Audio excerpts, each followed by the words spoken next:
I know that you're the landlord, and I know the Right. airlines are the tenants. Right. And you're not responsible for their customer service, but I'm certainly interested in what you and Scott and the rest of the crew over there talk about when these tenants of yours are screwing the public. Well, there's a couple things going on, and it's funny you bring that up. We had one incident last night. Not gonna name the carrier, one flight a day.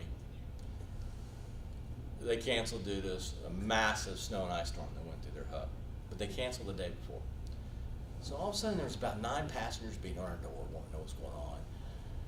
So everybody comes to me, so I got there and talked to them. So I called some contacts with that airline, and I didn't let them know. I said, what's going on? I said, this thing's just outright canceled. They said, we have a problem. Our problem is that people are not using the technology. I said, okay. I said, I'm going to go back and tell these people, but I can't say, hey, you screwed up, you didn't use the technology. But they said they need to check their emails because we've already reaccommodated them on airlines. And we know for a fact, probably 3 of those 9 did not jump onto the Chicago flight to get back to their destination. They rerouted. So I go out there and talk to them. All 9 of them are like, oh no, I give them a fake cell phone. I give them a fake email address. So as we move, the airlines have literally thought this through of like, we want to push everybody to the technology. And the cool thing is like Saber's a big airline reservation system, huge. Or GDS, Global Distribution Systems. They will automatically figure out like those systems. So let's say if you're Delta, they know who all your contract carriers are. And they know. They don't even have to figure out. The computer figures it out. And when it cancels, it will have you an itinerary that fast on somewhere else. But the problem is, it's faster than us, and people like to talk to someone. They want to stay. I don't want to stand in line. I'd rather deal with this all day long. I hang out in the lounge or whatever, do emails or watch TV or drink. And but yeah, that's one of the challenges that we have people embracing. And the crazy thing is, it's the millennials that don't want to talk to anybody. You know, pretty much this room, not picking on you guys, you know. And I find myself gravitating towards you guys, you know. So that's something we're trying to look at. I mean, it's not the complete answer, but they have thought this through. But it's like almost like it's a generational thing that they went ahead and shoved the technology out there. Does that make sense? Yeah, I understand what you're saying, but believe me, they're not getting there. Right. They got a long way to go. Right. But the interesting thing is like the people like, so that one flight that closed opened back up today. So I walked down to the gate just to check it out and just to see how many people were there from yesterday. And I talked to a few people in the gate hold area, and they were like, "Yeah, this is like, were you canceled yesterday?" "Oh yeah, it's canceled." "Well, how'd you find out?" "Oh, got a text. Got to push through notification." Okay.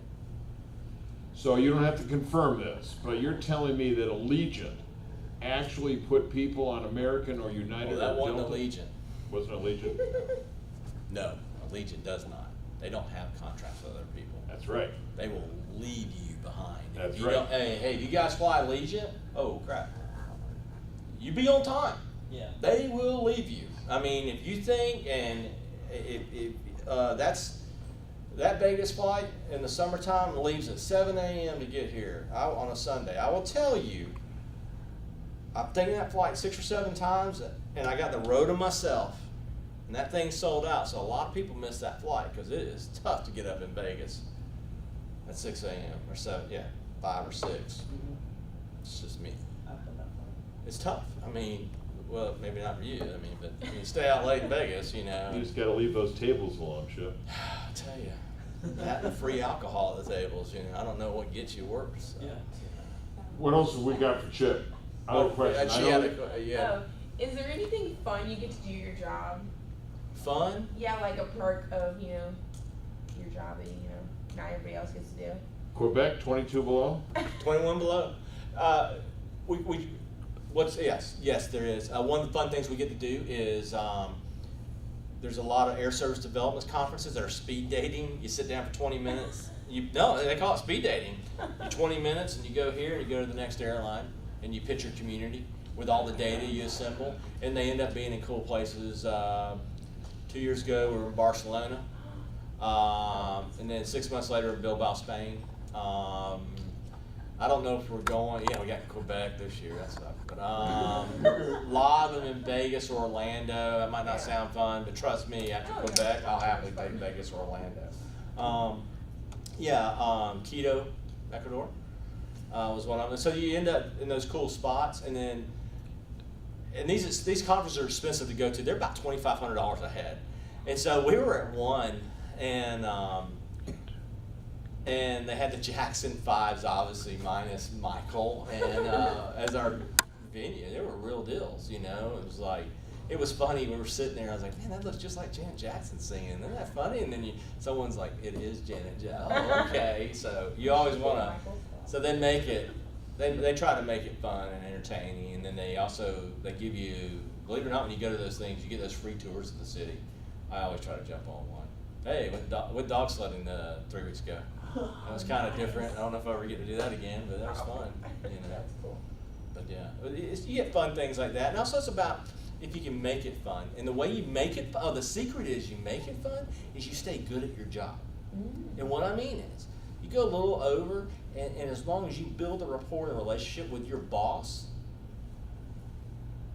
because like in my case, I know what I'm doing, and I got a rapport with Scott, but he has this huge 7,000 acre facility he manages, a whole lot of moving parts, a lot of demanding customers, and so you know what? You do your job, you stay out of the way, he stays off of you. And I'm not saying it's just him. That's organizational behavior. That's one of the things that happens, and no one really taught me that in college.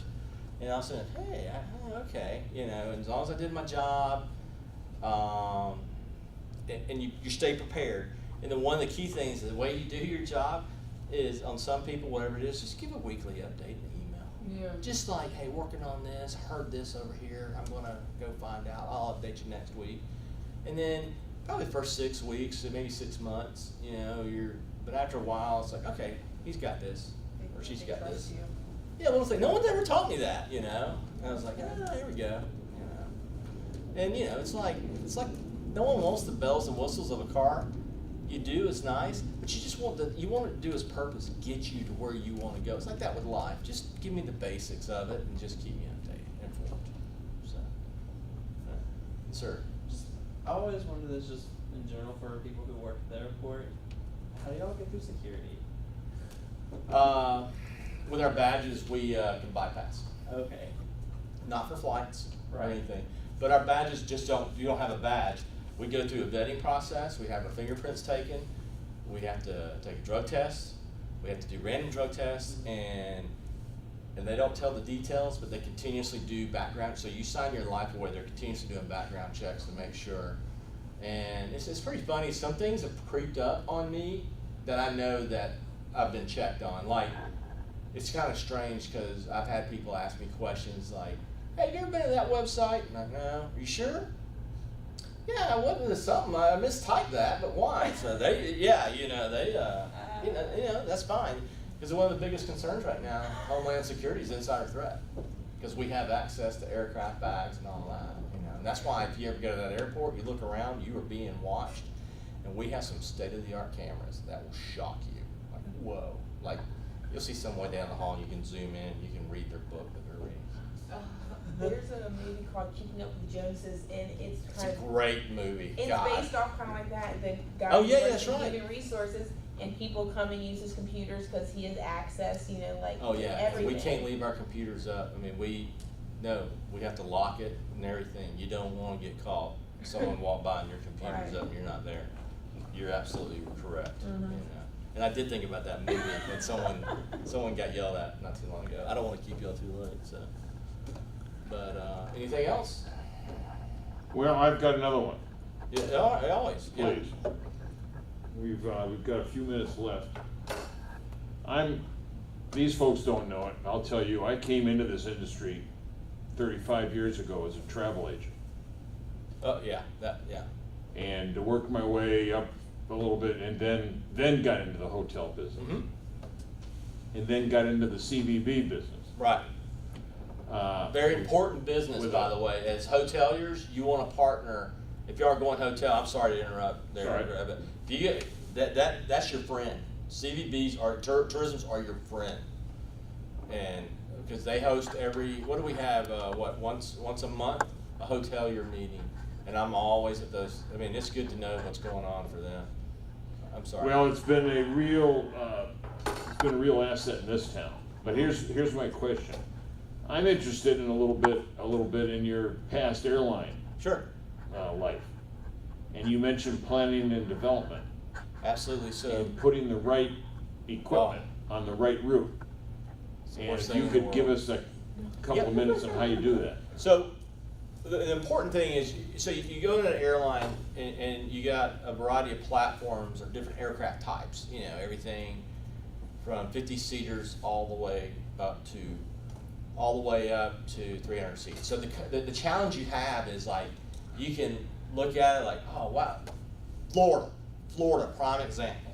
A lot of people get really upset with this. It's so expensive to go to Florida. Well, it's based on how many seats are eaten up and how close in you are. The worst thing with Florida for an airline is a Friday and a Sunday. On a Friday, you might be sitting in Atlanta or a hub, and you got 180 people to get on a 150-seat aircraft. And the people work the airport, everybody's like, why in the hell do you guys send, why don't you send a bigger plane? Well, you know what? Guess what happens on Florida on Friday?